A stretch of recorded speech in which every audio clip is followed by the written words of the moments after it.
Yes, B Com part third EFM paper first project planning बस्टी control अपना chapter चल रहा, विषय है प्रोजेक्ट प्लानिंग बस्टी कंट्रोल।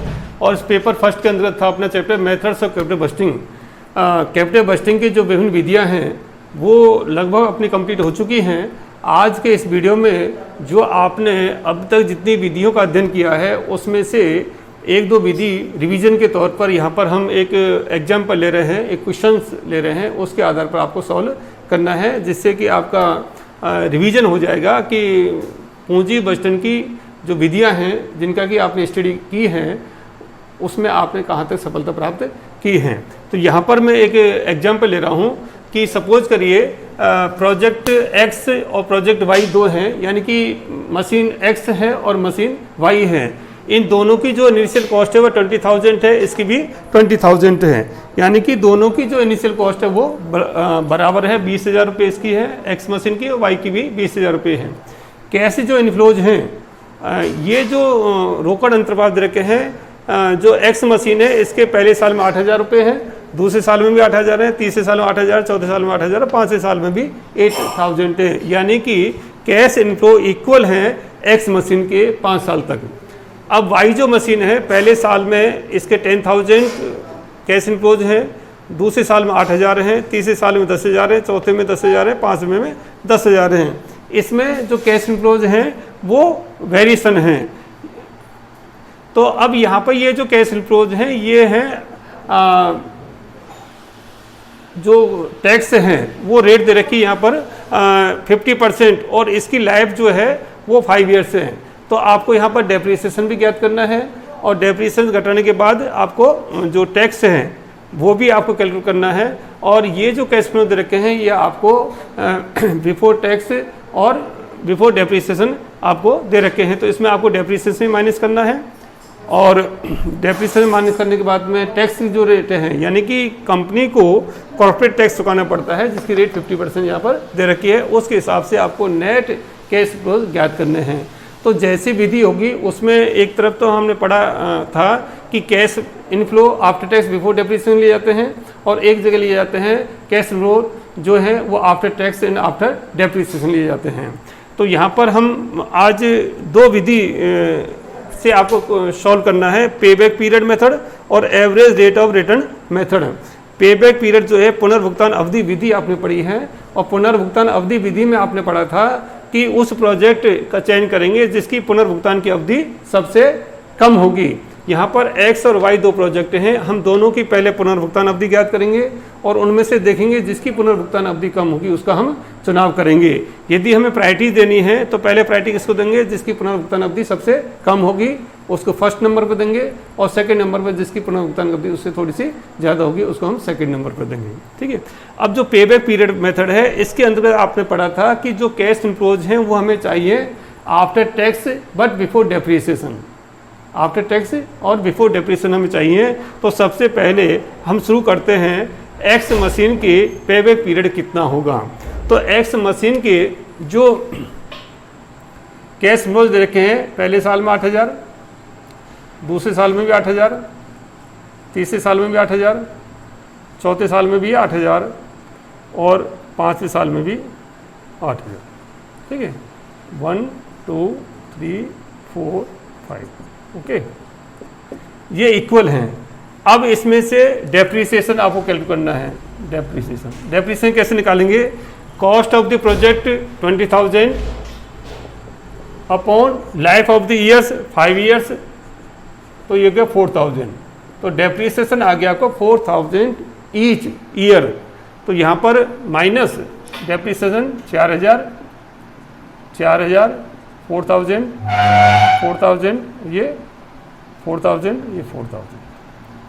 अब नेट इनकम आ गई आपकी 4,000, 4,000, 4,000, 4,000 और 4,000। अब यहाँ पर जो टैक्स है 50%, यानी कि इनकम का 50%, इनकम है 4,000, इसका 50% कितना हो गया, टैक्स की राशि -2,000, -2,000, -2,000, -2,000, -2,000, ओके। अब 4000 2000 गए तो नेट इनकम क्या आ गई, नेट कैश इनफ्लो कितना आ गया आपके 2000 2000 2000 2000 और 2000।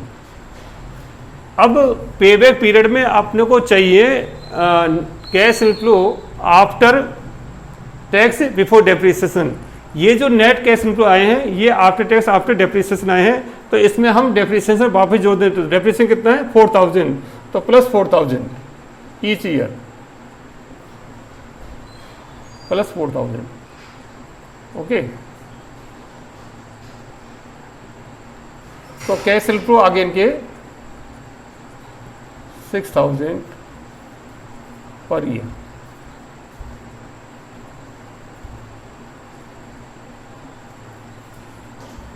$6,000 per year net cash flow आगे जो पेबैक पीरियड में चाहिए cash inflow after tax before depreciation 6000। अब फॉर्मूला फीड कर दीजिए आप। फॉर्मूला क्या है कि जब कैश इनफ्लो इक्वल होते हैं तो initial investment upon cash inflow, तो इनिशियल इन्वेस्टमेंट है 20,000 अपॉन कैश इनफ्लो है आपके 6000 पर ईयर, तो ये आ गया 36 18 3.33 ईयर्स। ठीक है, यानी कि इसकी जो पुनर्भुगतान की अवधि आएगी 3 वर्ष और 3.33 ईयर्स। अब हम निकालते हैं वाई प्रोजेक्ट की।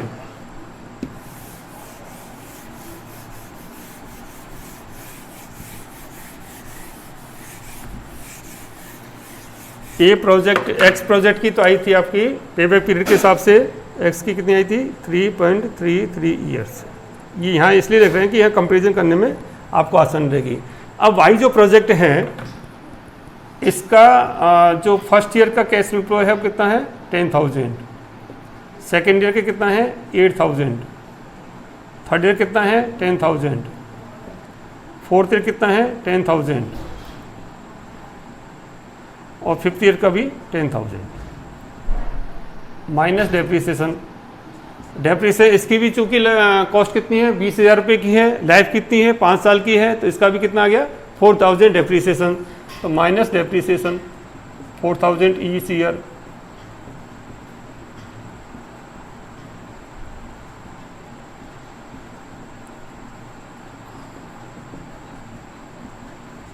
इनकम कितनी होगी 10 में से 4 गए तो 6,000, 8 में 4 गए तो 4,000, यहाँ पर 6,000, ये भी 6,000 और ये भी 6,000। अब जो टैक्स है वो कितना है 50%। तो अब ये जो इनकम है आफ्टर डेप्रिसिएशन इसका 50% टैक्स जाएगा, तो 6,000 का 50% कितना हो गया 3,000, minus 3,000 minus 2,000 minus 3,000 minus 3,000 minus 3,000, ये कितना आ गया 3,000 2,000 3,000 3,000 और 3,000।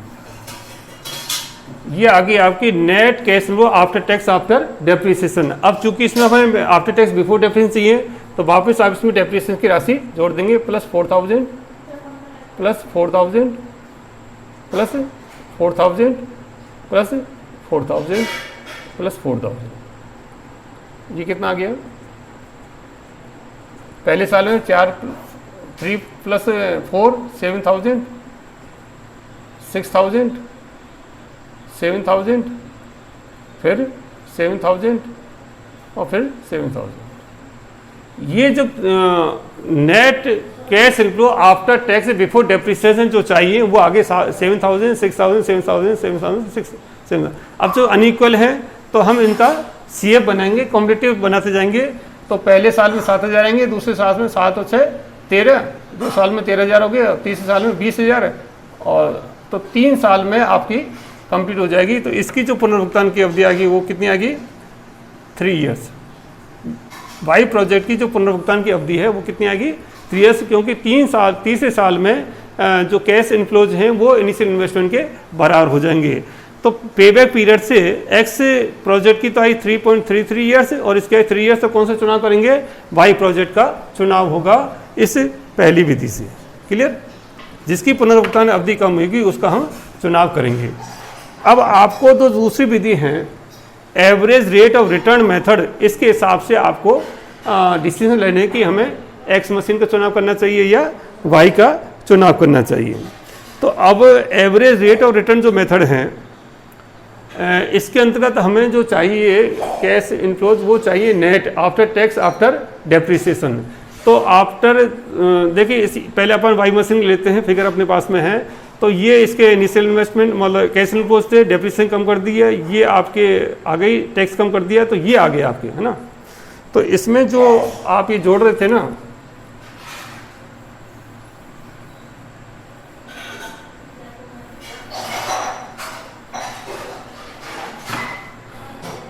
वाई मशीन के 3000, 2000, 3000, 3000 और 3000 ये आपके आगे आफ्टर टैक्स और after depreciation cash inflows.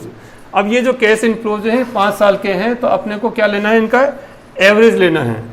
Average कितना आया 3 + 2 5 + 3 8 3 3 3 6 3 9 11 3 14,000 रुपये।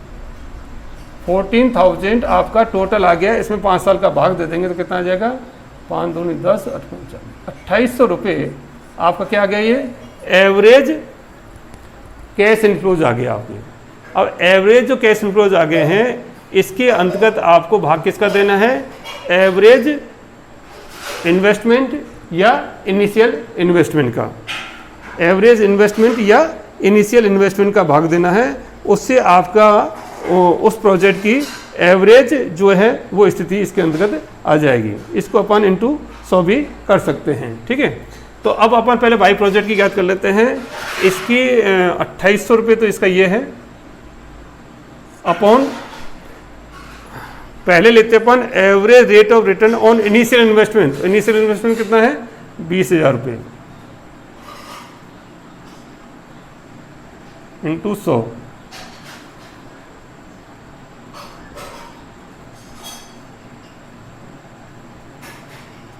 तो ये आ गई आपकी 14%। एवरेज रिटर्न इसका आ गया 14%।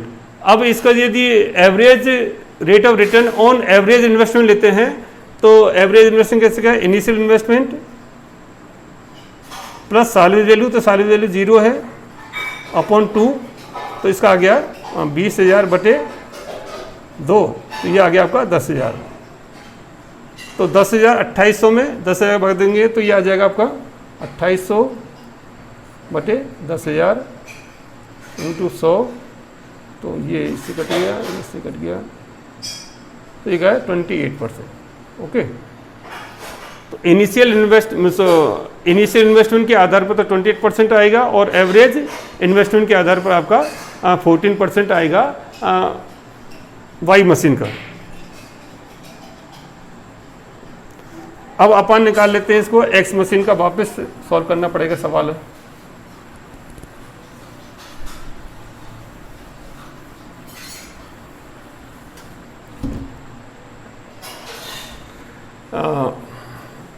एक्स मशीन की जो है 8,000 8,000 8,000 8,000 और 8,000, ठीक है।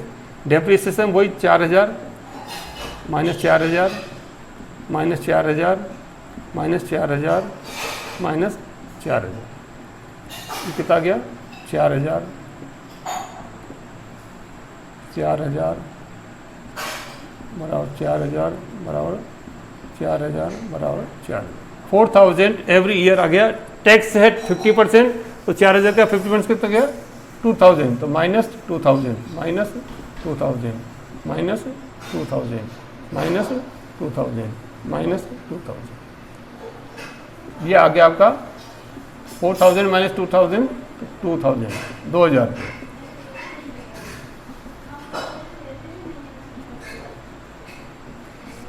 ये आपके नेट आ गए। Average rate of return method में हमें नेट कैश फ्लो चाहिए आफ्टर टैक्स आफ्टर डेप्रिसिएशन। तो यहाँ पर कैश इनफ्लोज थे, इसमें हमने डेप्रिसिएशन को माइनस किया, ये आ गया, इसका हमने टैक्स लेके 50% वो माइनस किया, तो ये 2,000 कैश वो नेट आ गए एवरी ईयर। तो इसका यदि हम एवरेज निकालेंगे तो क्या आ जाएगा का 10,000 टोटल आ गया अपॉन 5 ईयर्स, तो 2000 पर ईयर, 2000 पर ईयर आपके क्या आ गए एवरेज इन्वेस्टमेंट, ये कैश इनफ्लोज आ गए आपके। तो अब इसको फॉर्मूला फिट कर दीजिए, average rate of return on initial investment, तो 2000 अपॉन इनिशियल इन्वेस्टमेंट 20,000 इंटू 100, आप देखिए 10%। और यदि इसी को अपन लेते हैं average rate of return on average investment, तो average investment 2000 upon initial investment 20,000 plus salvage value 0, तो 20 प्लस 0 20,000 अपॉन 2, तो 10,000। तो इसका आ गया एवरेज इन्वेस्टमेंट 10,000 इंटू 100,